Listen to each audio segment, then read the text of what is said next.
Welcome to Sharat Chandra IAS academy. My self Manikanta. Current ఇష్యూలో భాగంగా ఈరోజు మనం ఒక టాపిక్ గురించి డిస్కస్ చేసుకుందాం. ఈరోజు టాపిక్ ఏంటంటే మెయిన్గా top court slams delay in appointing information commissioners. So మనకి చీఫ్ ఇన్ఫర్మేషన్ కమిషన్స్, అదేవిధంగా స్టేట్ ఇన్ఫర్మేషన్ కమిషన్స్లో ఇన్ఫర్మేషన్ కమిషనర్స్ ఎవరైతే ఉన్నారో వాళ్ళ అపాయింట్మెంట్స్ అనేవి చాలా వరకు డిలే అవుతున్నాయనేసి సుప్రీంకోర్టు చాలా వరకు మాట్లాడడం జరిగింది. సో దట్ ఈ కాంటెక్స్ట్లో భాగంగా మనం రైట్ టు ఇన్ఫర్మేషన్ యాక్ట్ 2005 గురించి, అలానే రీసెంట్గా జరిగినటువంటి అమెండ్మెంట్స్, ఆ తర్వాత సెంట్రల్ ఇన్ఫర్మేషన్ కమిషనర్ దానికి సంబంధించినటువంటి అపాయింట్మెంట్స్ గురించి డిస్కస్ చేసుకుందాం. సో ఇది అటు గవర్నెన్స్ రిలేటెడ్లోను, అదేవిధంగా పాలిటీకి మనకి చాలా వరకు యూజ్ అవుతుంది. రైట్, యూపీఎస్సీ పర్స్పెక్టివ్లో మెయిన్స్లో మనకి డైరెక్ట్గా అడగడానికి స్కోప్ ఉంది. At the same time right to information లేదంటే చీఫ్ ఇన్ఫర్మేషన్ కమిషనర్కి సంబంధించినటువంటి అంశాలు ప్రిలిమ్స్లో కూడా అడుగుతారు. కాబట్టి దీని మీద మనం కొంచెం ఫోకస్గా ఇన్ డీటెయిల్గా చదువుకుందాం. సో మేజర్గా right to information. So right to information దేనికోసం? అటు గవర్నమెంట్ నుంచి ప్రజలు ఇన్ఫర్మేషన్ తెలుసుకోవడానికే ఈ ఇన్ఫర్మేషన్ యాక్ట్ అనేది తీసుకురావడం జరిగింది. సో దీనివల్ల గవర్నెన్స్లో చాలా వరకు ట్రాన్స్పరెన్సీ అనేది పెరుగుతుంది, అకౌంటబిలిటీ అనేది కూడా పెరుగుతుంది. సో ఈ అంశాలకు అనుగుణంగానే రైట్ టు ఇన్ఫర్మేషన్ యాక్ట్ని 2005లో తీసుకొచ్చారు. అయితే రైట్ టు ఇన్ఫర్మేషన్ యాక్ట్ రానంత వరకు కూడా ఇండియాలో అఫీషియల్ సీక్రెట్స్ యాక్ట్ అనేది ఉండేది. సో ఇది బ్రిటిష్ గవర్నమెంట్ ఉన్నప్పుడే ఉండటం జరిగింది. అయితే ఆ తర్వాత 2000 ఈ టైంలో చాలా వరకు రైట్ టు ఇన్ఫర్మేషన్ మీద చాలా వరకు మూమెంట్స్ జరిగాయి. సో దట్ గవర్నమెంట్ కూడా ప్రోయాక్టివ్గా ముందుకు వచ్చి రైట్ టు ఇన్ఫర్మేషన్ యాక్ట్ని 2005లో ఇంప్లిమెంట్ చేయడం జరిగింది. So and it is also key to the good governance. So మనకి సెకండ్ ఏఆర్సీ రిపోర్ట్లో కూడా రైట్ టు ఇన్ఫర్మేషన్ చట్టం ఏదైతే ఉందో అది master to the good governance అని చెప్పారు. రైట్, ఈ 2005లో ఈ యాక్ట్ రాకముందుగానే రాజ్ నారాయణ్ వాజ్ ఇందిరాగాంధీ కేసులో రైట్ టు ఇన్ఫర్మేషన్ అనేది ఫండమెంటల్ రైట్లో అంతర్భాగంగా ఉంటుందనేసి కూడా చెప్పడం జరిగింది. సో ఈ విధంగా రైట్ టు ఇన్ఫర్మేషన్ అంటే ఏంటి, రైట్ టు ఇన్ఫర్మేషన్ ఏ విధంగా రావడం జరిగింది, at the same time statutory status రాకముందుగానే దీనికి ఈవెన్ కాన్స్టిట్యూషనల్ స్టేటస్ కూడా వచ్చింది. అది సుప్రీంకోర్టు జడ్జిమెంట్ ద్వారా. సో ఆ సుప్రీంకోర్టు జడ్జిమెంట్ ఏంటంటే రాజ్ నారాయణ్ వర్సెస్ ఇందిరాగాంధీ కేస్, ఇది 1975లో వచ్చింది. అందులో ఏం చెప్పింది, రైట్ టు ఇన్ఫర్మేషన్ ఏదైతే ఉందో అది ఫండమెంటల్ రైట్లో అంతర్భాగంగా ఉంటుందని చెప్పింది. సో దీనికి అనుగుణంగానే రైట్ టు ఇన్ఫర్మేషన్ యాక్ట్ 2005 తీసుకొచ్చారు. అందులో ఇంపార్టెంట్ ఫీచర్స్. సో ఈ ఫీచర్స్ ఏంటో తెలుసుకునే ముందు దీని యొక్క ఆబ్జెక్టివ్స్ ఏంటో తెలుసుకుందాం. సో ఈ రైట్ టు ఇన్ఫర్మేషన్ యాక్ట్ అనేది ఎందుకు తీసుకొచ్చారు? బికాజ్ ఆఫ్ సిటిజన్స్ని ఎంపవర్ చేయాలి. సో వాళ్ళని సాధికారత చేయాలి. సో ఎప్పుడైతే ఎంపవర్గా సిటిజన్స్ ఉంటారో అక్కడ డెమోక్రసీ అనేది స్ట్రెంగ్తన్ అవుతుంది. రైట్, అలానే గవర్నెన్స్లో ట్రాన్స్పరెన్సీ, అకౌంటబిలిటీ అనేది తీసుకురావడం. సో ట్రాన్స్పరెన్సీ, అకౌంటబిలిటీ ఉన్నారంటే ఖచ్చితంగా పబ్లిక్ ట్రస్ట్ అనేది పెరుగుతుంది, క్రెడిబిలిటీ పెరుగుతుంది, ఎఫిషియన్సీ అడ్మినిస్ట్రేషన్లో వస్తుంది. రైట్, అలానే కరప్షన్ అనేది కూడా చాలా వరకు కంట్రోల్లో ఉంటుంది. ఫర్ ఎగ్జాంపుల్ ఇప్పుడు మనం కరప్షన్ పర్సెప్షన్ ఇండెక్స్ తీసుకోండి. సో ఇండియా అనేది చాలా వరకు కరప్షన్ పర్సెప్షన్ ఇండెక్స్లో కింద పడుతూనే ఉంది. Still right to information act ఇటువంటి చట్టాలు వచ్చినప్పటికీ కూడా కరప్షన్లో చాలా వరకు ఇండియా పెరుగుతూనే ఉంది. కాబట్టి ఇటువంటి చట్టాన్ని మనం స్ట్రెంగ్తన్ చేసి ప్రాపర్గా ఇంప్లిమెంట్ చేస్తే కరప్షన్ని చాలా వరకు కంట్రోల్ చేయవచ్చు. అండ్ ఆల్సో డెమోక్రసీలో పీపుల్స్ పార్టిసిపేషన్ అనేది చాలా important. So that right to information అనేది పీపుల్స్ యొక్క పార్టిసిపేషన్ కూడా చాలా వరకు పెంచుతుంది.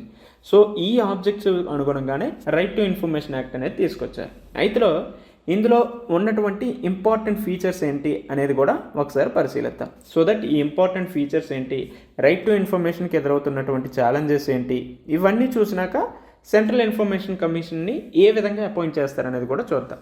సో మేజర్గా రైట్ టు ఇన్ఫర్మేషన్ యాక్ట్లో ఈ పిఐఓస్, పబ్లిక్ ఇన్ఫర్మేషన్ ఆఫీసర్స్ని అపాయింట్ చేయడం జరుగుతుంది. సో వీళ్ళు ఏం చేస్తారు, అసలు నార్మల్గా రైట్ టు ఇన్ఫర్మేషన్ పొందాలంటే సాధారణ ప్రజలు, కామన్ పీపుల్ ఏం చేయాలి? సో మేజర్గా ఇఫ్ ఇన్ కేస్ ఏదైనా ఇన్ఫర్మేషన్ కావాలంటే ఫస్ట్ ఈ పిఐఓస్ దగ్గరికి వెళ్తాం. సో ఈ పిఐఓస్ దగ్గరికి వెళ్తే ఈయన 30 డేస్లో మనకి ఇన్ఫర్మేషన్ అనేది అందించాలి. ఇఫ్ ఇన్ కేస్ పిఐఓ మనకి ఇన్ఫర్మేషన్ 30 డేస్లో అందించకపోతే సీనియర్ ఆఫీసర్ దగ్గరికి వెళ్ళొచ్చు. సో ఈ సీనియర్ ఆఫీసర్ మనకి ఎన్ని డేస్లో ఇన్ఫర్మేషన్ ఇవ్వాలంటే వితిన్ 45 డేస్లో మనకి ఇన్ఫర్మేషన్ ఇవ్వాల్సిన అవసరం ఉంటుంది. So if in case PIO ఇవ్వలేదు, సీనియర్ ఆఫీసర్ కూడా మనకి ఇన్ఫర్మేషన్ ఇవ్వలేదు, అప్పుడేంటి అప్పుడు మళ్ళీ స్టేట్ ఇన్ఫర్మేషన్ కమిషన్ దగ్గరికి వెళ్తాం. సో ఈ స్టేట్ ఇన్ఫర్మేషన్ కమిషన్ వితిన్ 90 డేస్లో మనకి ఇన్ఫర్మేషన్ ఇవ్వాల్సిన అవసరం ఉంటుంది. సో ఇక్కడ పిఐఓ ఇవ్వలేదు, సీనియర్ ఆఫీసర్ ఇవ్వలేదు, పోన్లే స్టేట్ ఇన్ఫర్మేషన్ కమిషన్ ఇస్తుందంటే వెళ్ళాము, వాళ్ళు కూడా ఇవ్వకపోతే ఏం చేస్తామంటే అల్టిమేట్గా సెంట్రల్ ఇన్ఫర్మేషన్ కమిషన్ దగ్గరికి వెళ్తాం. అయితే ఈ సెంట్రల్ ఇన్ఫర్మేషన్ కమిషన్ మనకి ఏ టైం పీరియడ్లోగా ఇన్ఫర్మేషన్ ఇవ్వాలి అనే నిబంధన అంటూ మనకి ఈ చట్టంలో చెప్పలేదు. సో ఈ విధంగా ఇన్ఫర్మేషన్ అనేది మనం గవర్నమెంట్ అఫీషియల్స్ నుంచి ఈ విధంగా తీసుకోవచ్చు. సో ఇక్కడ పిఐఓ ఇవ్వకపోతే సీనియర్ ఆఫీసర్ దగ్గరికి, ఆయన ఇవ్వకపోతే స్టేట్ ఇన్ఫర్మేషన్ కమిషన్, వాళ్ళు ఇవ్వకపోతే సెంట్రల్ ఇన్ఫర్మేషన్ కమిషన్ దగ్గరికి వెళ్ళొచ్చు అనే ఒక ఇదైతే పెట్టారు. రైట్. అలానే ఇఫ్ ఇన్ కేస్ లైఫ్ లేకపోతే పర్సన్ యొక్క లిబర్టీకి సంబంధించినటువంటి ఇన్ఫర్మేషన్ అయితే 2 days ఆర్ ఎల్స్ 48 hours ఆ ఇన్ఫర్మేషన్ అందించాల్సిన అవసరం అయితే ఉంటుంది. రైట్. అదేవిధంగా బీపీఎల్ ఫ్యామిలీస్, బిలో పావర్టీ లైన్కి సంబంధించినటువంటి ఫ్యామిలీస్ ఎవరైతే ఉన్నారో వాళ్ళకి ఇన్ఫర్మేషన్ అనేది ఫ్రీగా అందించడం జరుగుతుంది. సో మిగతా ఎవరైతే ఉన్నారో వాళ్ళకు 10 rupees ఇస్తే వాళ్ళకి ఇన్ఫర్మేషన్ అనేది అందిస్తారు. ఎవరు అందిస్తారు? ఈ పిఐఓసి ఇస్తారు, పబ్లిక్ ఇన్ఫర్మేషన్ ఆఫీసర్స్. రైట్. అదేవిధంగా ఈ రైట్ టు ఇన్ఫర్మేషన్ యాక్ట్లోనే కొన్ని ఎగ్జంప్షన్స్ కూడా ఉన్నాయి. సో ఎప్పుడు ఇన్ఫర్మేషన్ ఇవ్వకూడదు అనే దానికి కొన్ని మినహాయింపులు ఉన్నాయి. ఏంటంటే, ఒకటి పర్సన్ యొక్క ప్రైవసీకి సంబంధించినటువంటి విషయం అయినప్పుడు, లేదంటే ఇండియా సోవర్నిటీ, నేషన్ యొక్క సోవర్నిటీ, ఇంటిగ్రిటీ, నేషన్ సెక్యూరిటీ, ఇటువంటి అంశాలకు అనుగుణంగా కొన్ని ఎగ్జంప్షన్స్ అనేవి ఇవ్వడం జరిగింది రైట్ టు ఇన్ఫర్మేషన్ యాక్ట్లోనే. సో అది కూడా సెక్షన్ 8లో మనకి డీటెయిల్గా చెప్పడం జరిగింది. రైట్. అదేవిధంగా ఇఫ్ ఇన్ కేస్ ఇన్ఫర్మేషన్ అనేది మనం పిఐఓ దగ్గరికి వెళ్ళాము, ఆయన ఇవ్వకపోతే, కావాలని ఇవ్వకపోతే ఏం చేస్తారంటే ఆయన మీద ప్రతిరోజు 250 రూపాయల వరకు జరిమానా వేస్తారు. ఇఫ్ ఇన్ కేస్ ఆ 250 rupees ఫైన్తో పాటుగానే మ్యాక్సిమం లిమిట్ అనేది 25,000 వరకు వేస్తారు. సో ఈ విధంగా దీనికి సంబంధించి రెమిడియల్ మెజర్స్ కూడా ఉన్నాయి. రైట్. సో ఈ విధంగా కొన్ని ఇంపార్టెంట్ ఫీచర్స్ ఉన్నాయి. అయితే ఇంత మంచి చట్టం, ఇన్ని మంచి ఫీచర్స్ ఉన్నప్పటికీ కూడా రైట్ టు ఇన్ఫర్మేషన్ యాక్ట్లో చాలా వరకు ఛాలెంజెస్ అండ్ ఆల్సో ఇష్యూస్ ఉన్నాయి. అవి ఏంటంటే అనేవి ఒకసారి చూద్దాం. సో ఫస్ట్, ఇది చాలా వరకు మిస్యూజ్ అవుతుంది. మేజర్గా మిస్యూజ్ అంటే పర్సనల్ ఇంట్రెస్ట్ని బేస్ చేసుకునే చాలామంది ఇన్ఫర్మేషన్ అడగడం జరుగుతుంది. సో దట్ ఇక్కడ పబ్లిక్ ఇంట్రెస్ట్ కంటే పర్సనల్ ఇంట్రెస్ట్ ఎక్కువగా అవుతున్నాయి. At the same time if in case information నాకు కావాలి అని రీజన్స్ కూడా చెప్పక్కర్లేదు. సో దట్ జస్ట్ వాళ్ళ యొక్క పర్సనల్ ఇంట్రెస్ట్ని బేస్ చేసుకునే వాళ్ళు ఇన్ఫర్మేషన్ అడుగుతున్నారు. సో ఈ విధంగా మిస్యూజ్ అనేది చాలా వరకు అవుతుంది.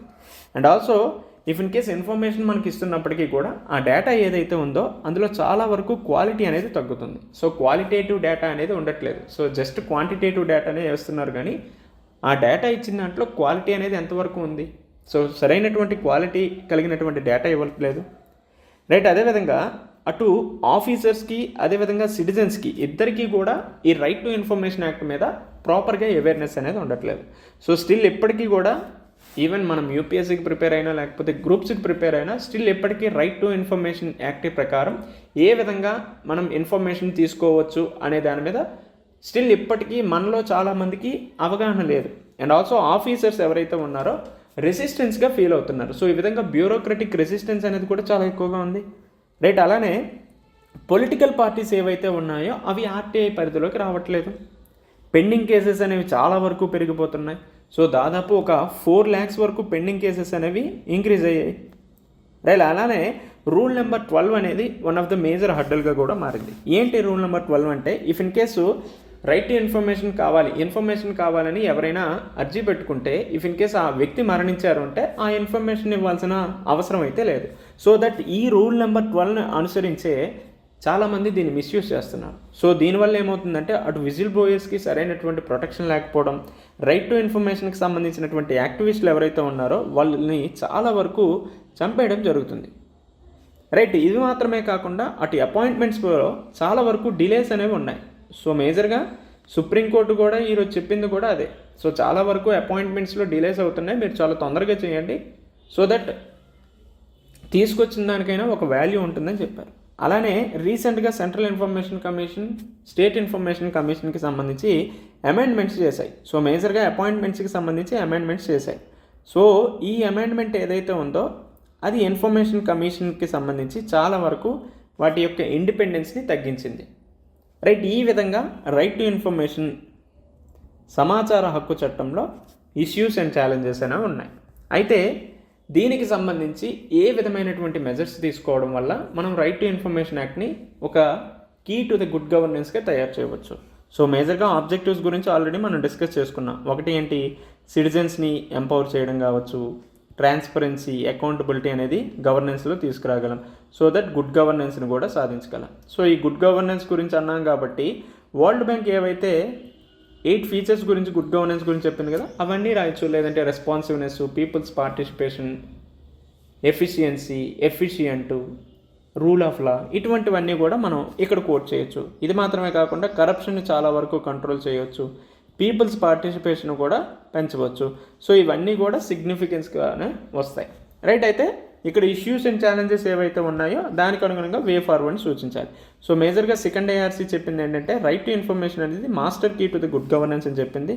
అండ్ ఆల్సో ప్రాపర్గా మానిటరింగ్ చేస్తూ ఉండాలి, అవేర్నెస్ అనేది అందించాలి. అటు బ్యూరోక్రసీకి అవేర్నెస్ ఉండాలి, ఈవెన్ సిటిజన్స్కి కూడా అవేర్నెస్ అందించేటటువంటి క్యాంపెయిన్స్ని మనం రన్ చేయాల్సిన అవసరం ఉంది. అండ్ ఆల్సో స్టాఫ్ రిక్రూట్మెంట్ అనేది పెంచాలి. సో మోస్ట్లీ PIOs మీద ఆధారపడుతున్నారు. సో ఈవెన్ ఈ PIOs కూడా సపరేట్గా ఏర్పాటు చేసింది ఏమీ లేదు. నార్మల్గా ఎవరైతే ఆ బ్యూరోక్రసీలో భాగంగా ఉన్నారో వాళ్ళని PIOsగా తయారు చేస్తున్నారు. సో దట్ ఇక్కడ రిక్రూట్మెంట్ అనేది అడిషనల్ స్టాఫ్ని ఇంక్రీజ్ చేసేటట్టు ఉండాలి. At the same time record keeping ఏదైతే ఉందో దాన్ని కూడా నిరంతరం అప్డేట్ చేస్తూ ఉండాలి. At the same time data ఏదైతే ఉందో అది క్వాలిటీగా ఉండేటట్టు కూడా తయారు చేసుకోవాలి. సో ఈ విధంగా ఉన్నప్పుడు రైట్ టు ఇన్ఫర్మేషన్ అనేది ఇంకా పకడ్బందీగా అమలు చేయవచ్చు, రైట్. ఈ విధంగా రైట్ టు ఇన్ఫర్మేషన్ గురించి మనం తెలుసుకుంటాం. అయితే సెంట్రల్ ఇన్ఫర్మేషన్ కమిషన్కి సంబంధించి కొన్ని అంశాల గురించి తెలుసుకుందాం. సో దీన్ని ఎప్పుడు ఎస్టాబ్లిష్ చేశారు? 2005లో ఎస్టాబ్లిష్ చేయడం జరిగింది. And it is not a constitutional body. ఇది రాజ్యాంగబద్ధమైనటువంటి సంస్థ కాదు, ఇది కేవలం స్టాట్యూటరీ ఆర్గనైజేషన్ మాత్రమే, రైట్. అలానే దీంట్లో ఎంతమంది సభ్యులు ఉంటారు? సో సెంట్రల్ ఇన్ఫర్మేషన్ కమిషన్లో ఎంతమంది సభ్యులు ఉంటారు అంటే, సెంట్రల్ ఇన్ఫర్మేషన్ కమిషన్తో పాటు 10 information commissioners, not more than 10 information కమిషనర్గా ఇక్కడ కాంపోజిషన్ అనేది ఉంటుంది. అండ్ ఆల్సో ఈ సెంట్రల్ ఇన్ఫర్మేషన్ కమిషన్ అదేవిధంగా రిమైనింగ్ ఇన్ఫర్మేషన్ కమిషనర్స్ని ఎవరు అపాయింట్ చేస్తారు అంటే ప్రెసిడెంట్ అపాయింట్ చేయడం జరుగుతుంది. అలానే ఈ సెంట్రల్ ఇన్ఫర్మేషన్ కమిషనర్ని ఇఫ్ ఇన్ కేస్ అపాయింట్ చేయాలంటే ప్రెసిడెంట్ చేస్తారు. అయితే ఆయనకి ఒక కమిటీ రికమెండ్ చేస్తుంది. సో ఆ కమిటీ రికమెండ్ చేసిన దాన్ని బట్టి సెంట్రల్ ఇన్ఫర్మేషన్ కమిషనర్ని ప్రెసిడెంట్ అపాయింట్ చేస్తారు. ఆ కమిటీలో ఎవరెవరు సభ్యులుగా ఉంటారంటే prime minister, leader of opposition party, so లోక్సభకు చెందిన వ్యక్తి, at the same time union cabinet minister ఉంటారు. సో ఈ యూనియన్ క్యాబినెట్ మినిస్టర్ని ఎవరు అపాయింట్ చేస్తారంటే ప్రైమ్ మినిస్టర్ అపాయింట్ చేయడం జరుగుతుంది. సో ఈ కమిటీ చెప్పినటువంటి రికమెండేషన్స్ ఆధారంగా ప్రెసిడెంట్ సెంట్రల్ ఇన్ఫర్మేషన్ కమిషనర్ని అపాయింట్ చేయడం జరుగుతుంది. అండ్ ఆల్సో ఈయన shall hold office prescribed by the central government. So central government నిర్దేశించినంత వరకు కూడా ఈయన ఆఫీస్లో హోల్డ్ చేయడం ఉంటుంది. ఆర్ఎల్స్ 65 years. So which ever is earlier. So ఏది ముందు వస్తే అది, రైట్. అలానే రీఅపాయింట్మెంట్కి ఏమైనా ఎలిజిబుల్ ఉందంటే రీఅపాయింట్మెంట్కి ఈయన not eligible. And also president remove. So even అటు ఇన్సాల్వెంట్ అయినా లేకపోతే అన్సౌండ్ మైండ్ అయినా ఇటువంటి సందర్భాల్లో సెంట్రల్ ఇన్ఫర్మేషన్ కమిషనర్ని తీసేయడం జరుగుతుంది. ఇది మాత్రమే కాకుండా ఈవెన్ ప్రెసిడెంట్ కూడా రిమూవ్ చేస్తారు. ఏ గ్రౌండ్స్ ఆధారంగా? Proved misbehaviour or incapacity. So ఈ రెండు ఆధారంగా central information commissioner or other information కమిషనర్ని రిమూవ్ చేయడం జరుగుతుంది. అయితే if in case president remove చేసే ముందు ఈ మ్యాటర్ ఏదైతే ఉందో దాన్ని సుప్రీంకోర్టుకి పంపించాలి. సో అప్పుడు సుప్రీంకోర్టు ఒక ఎంక్వైరీ వేస్తుంది. ఆ ఎంక్వైరీ ఆధారంగా ప్రెసిడెంట్ ఈయన్ని రిమూవ్ చేయడం జరుగుతుంది. సో మిగతా శాలరీ అండ్ అలవెన్సెస్ ఇవన్నీ కూడా సెంట్రల్ గవర్నమెంటే చూసుకుంటుంది. అయితే ఇక్కడ చిన్న క్వశ్చన్ ఏంటంటే, ప్రెజెంట్ సెంట్రల్ ఇన్ఫర్మేషన్ కమిషనర్ ఎవరు అనేది కామెంట్స్ రూపంలో తెలియజేయండి.